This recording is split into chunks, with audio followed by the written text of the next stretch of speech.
हर घर में गया, हर मन में गया, देश के हर जिले में गया, हर तहसील में गया, और जितने संसार में देश है वहां पर दिल्ली विश्वविद्यालय के विद्यार्थी आपको कहीं ना कहीं मिलेंगे। और दूसरी जो सबसे और बड़ी उपलब्धि है वो है कि प्रधानमंत्री के पद को नई ऊंचाइयों पर ले जाने वाले आदरणीय नरेंद्र मोदी जी का आना एक ऐतिहासिक पल है, और ऐतिहासिक पल में साक्षी बन रहे हैं। इसके लिए आपको बहुत बहुत बधाई, ढेर सारी शुभकामनाएं। मेरे मन में भाव आ रहे हैं, मेरे मन में भाव आ रहे हैं कि ऐसे प्रधानमंत्री कहाँ मिलते हैं। इतनी मेहनत करने वाले, निडरता से निर्णय लेने वाले, दूसरों का दर्द समझने वाले, देश के लिए जीने वाले, अपना कुछ नहीं की भावना से औरों का हित करने वाले, भारत को मजबूत और सुरक्षित करने वाले, विकसित राष्ट्र बनाने का संकल्प लेने वाले ऐसे प्रधानमंत्री कहाँ मिलते हैं।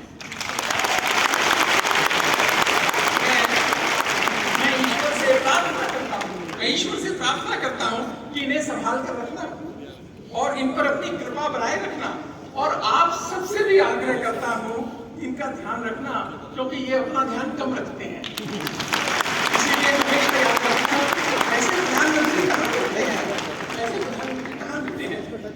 हिंदी के कवि हैं श्री हरिओम पवार जी, उन्होंने 2014 में एक कविता लिखी जब भारत में एक नई सरकार आई, और उन्होंने लिखा कि ऐसा कुछ कर जाओ कि पूरा देश देखता रह जाए, ऐसा कुछ कर जाओ कि पूरा देश देखता रह जाए, देश नहीं भूमंडल का परिवेश देखता रह जाए। और ऐसा इन्होंने अनेक बार किया पिछले 9 वर्ष में, कई बार साल में 2-3 बार भी ऐसा किया है। और हम सबका विश्वास है, आप सबका विश्वास है कि आगे भी ऐसा कुछ करेंगे कि देश देखता रह जाएगा। लेकिन आज से 50-100 वर्ष के बाद आने वाली पीढ़ियां सहज विश्वास नहीं करेंगी, आने वाली पीढ़ियां सहज विश्वास नहीं करेंगी कि ऐसा भी कोई इंसान हो सकता है, इतना दिव्य, इतना भव्य, इतना प्रभावी, इतना राष्ट्र को प्यार करने वाला, इतना कर्मयोगी, इतना गतिशील और इतना मेहनती। दिल्ली विश्वविद्यालय का ध्येय वाक्य है निष्ठा, धृति, सत्यम, यानी समर्पण, दृढ़ता और सत्य। इन तीनों शब्दों को विश्वविद्यालय ने तो लिखा, लेकिन अपने जीवन में प्रधानमंत्री जी ने साकार किया, इंप्लीमेंट किया। इसलिए मैं कहता हूं ऐसे प्रधानमंत्री कहाँ मिलते हैं। माननीय प्रधानमंत्री जी, मैं आपका अपने दिल्ली विश्वविद्यालय में स्वागत करता हूं और अभिनंदन करता हूं। राष्ट्रीय शिक्षा नीति को सही तरीके से निश्चित समय में इंप्लीमेंट करने वाले शिक्षा मंत्री आदरणीय धर्मेंद्र प्रधान जी का भी मैं स्वागत करता हूं। हायर एजुकेशन इंस्टीट्यूशंस में राष्ट्रीय शिक्षा नीति के प्रावधानों को लागू करना इतना सरल कहाँ था, लेकिन वो लागू की गई, उसके लिए मैं उनको बधाई भी देता हूँ। प्रधानमंत्री जी ने मिशन मोड में रिक्रूटमेंट करने का आह्वान किया।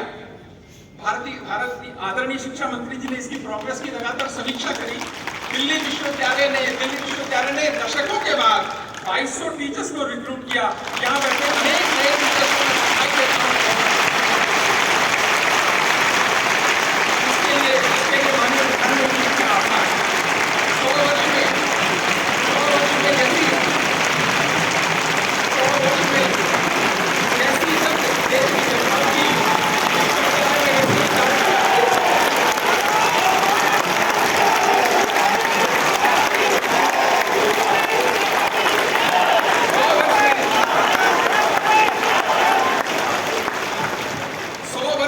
दिल्ली विश्वविद्यालय ने जैसी जब देश की जरूरत थी वैसा कार्य किया।